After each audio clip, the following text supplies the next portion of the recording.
Hi everybody, welcome back. You'll notice that my environment in this video is a little bit different. I've actually moved into a new office, so some of my videos are going to be done in a slightly different environment than you're used to seeing for the last 100 videos, but I'm sure that's going to be a welcome change for many of you.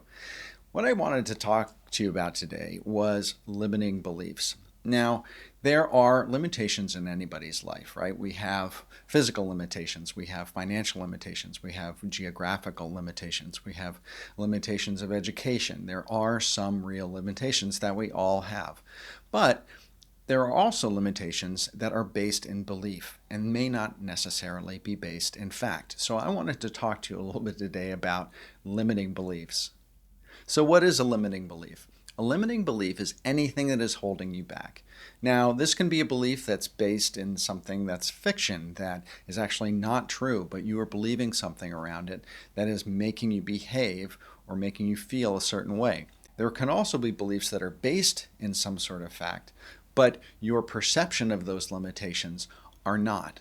Some examples of limiting beliefs are statements like, I can't make X salary, or I don't want to do this, so X can't happen, or I can't be this in my life because of X.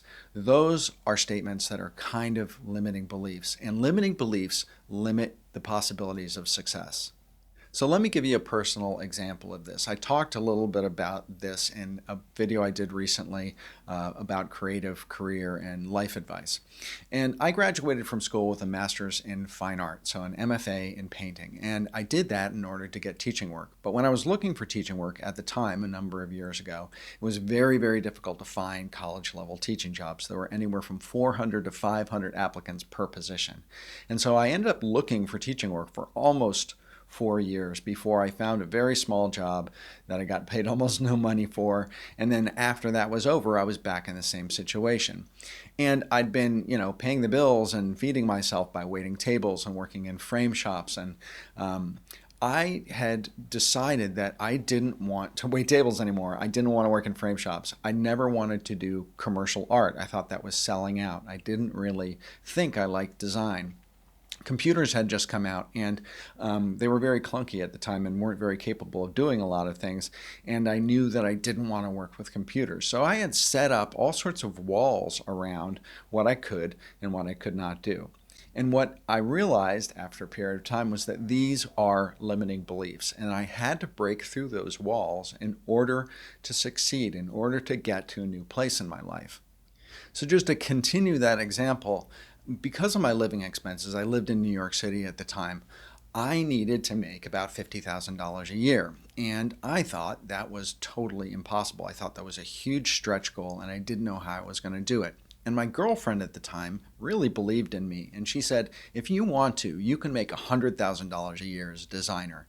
And I thought she was absolutely insane.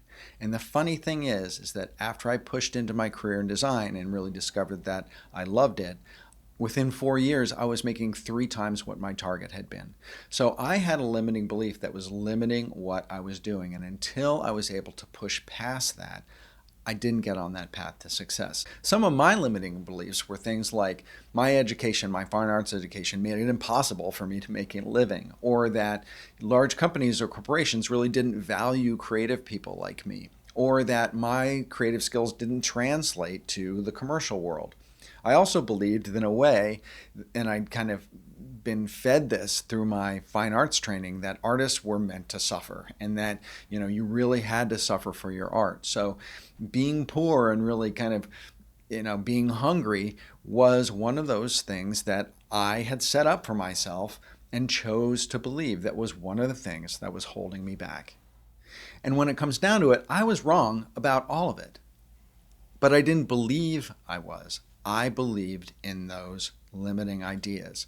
If you had told me that in 10 years from the time that I was struggling with that I would be a vice president of design for a major corporation, overseeing 65 people in 5 divisions and making 5 times that amount that I wanted to make when I was first starting out, I would have said you were absolutely crazy.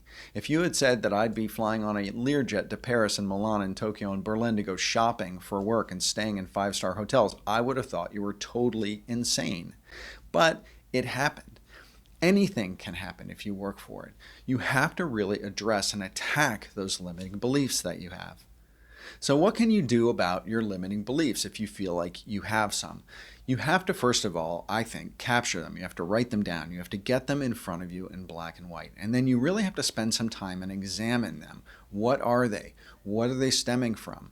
What can you do differently? How can you re-examine your approach to those things that you're struggling with? What can you experiment with? What can you learn that's new? What can you try that you think is a limitation and see where it takes you? You can also get a different opinion. So I highly recommend getting a second opinion, a friend, a trusted advisor, an ex-professor, whoever it is that you feel can give you really clear and objective advice. One thing I would be wary of, though, is family members. You want to be careful about asking for feedback from family members because family members have a tendency to, in general, carry the same kind of emotional and psychological baggage that you might. So you're not going to get the most objective opinion from a family member.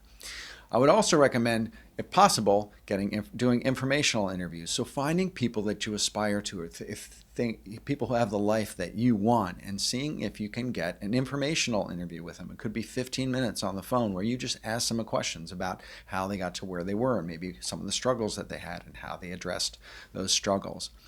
You also want to find a cheerleader. So just like my girlfriend years ago, you want to find someone who's going to pump you up, who's going to believe in you, who's going to have your back, who's going to think that you can do great things. Because sometimes having that kind of support system is one of the best things to motivate you. And I know it's difficult to find, and lots of people aren't blessed with having that, but you want to seek those kind of people out.